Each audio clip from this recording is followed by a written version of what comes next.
Le narratif occidental magnifie le Qatar, pays indépendant depuis 1971 de la couronne britannique, comme une puissance mondiale financière et régionale géopolitique. Alors que cette mira de 11,437 km2 de superficie, située dans le golfe arabo-persique, n'est visiblement qu'un nain géographique. Encore que sur la population totale estimée à 1,7 million d'habitants, les nationaux qataris ne représentent que 200 000 âmes. Alors, comment ce micro-État peut-il être qualifié de puissance géostratégique alors qu'il ne vaut pas grand-chose sur la carte de la planète Terre? Le questionnement vaut la peine.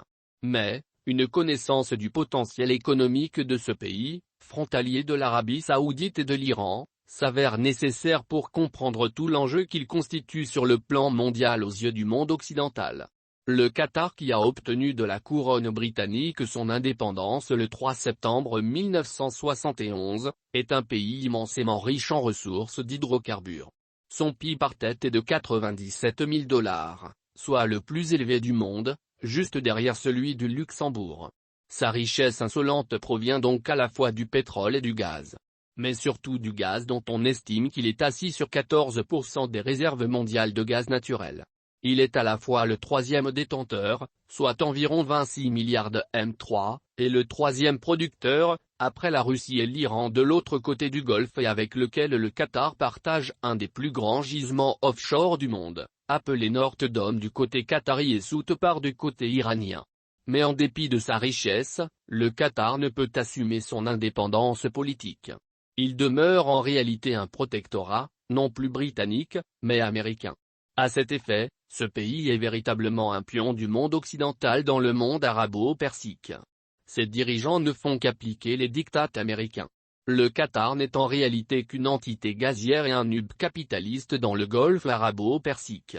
D'un point de vue occidental, au-delà des aspects financiers dont on exagère la portée politique, l'émirat constitue une porte d'entrée et un intermédiaire utile avec certaines des forces et personnalités montantes dans le monde arabe sunnite ou dans des situations critiques. Ainsi, ces dernières années, le Qatar fait montre d'une hyperactivité diplomatique. Ce pays est impliqué dans plusieurs conflits au Moyen et Proche-Orient. Il est avéré que Doha a directement participé dans l'assassinat du guide Mouammar Kadhafi et la déstabilisation de son pays. Une affaire dans laquelle le Qatar a largement contribué financièrement. Le pays est pointé du doigt dans le financement des islamistes au Maghreb et au Sahel. À cet effet, l'émir du Qatar aurait accordé une aide financière au mouvement armé ayant pris le contrôle du nord du Mali, 2011-2012.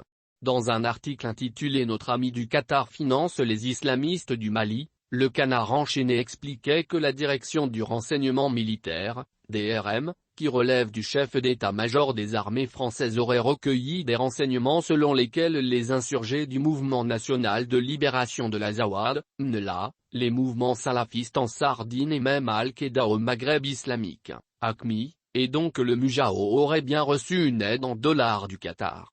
Le Canard enchaîné précisait encore que les autorités françaises sont informées des agissements des dirigeants de l'émirat dans cette partie du nord du Mali qui partage 1300 km de frontière avec l'Algérie.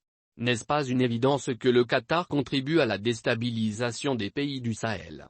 Pourtant, c'est encore ce même pays qui prétend financer leur économie. Quel paradoxe!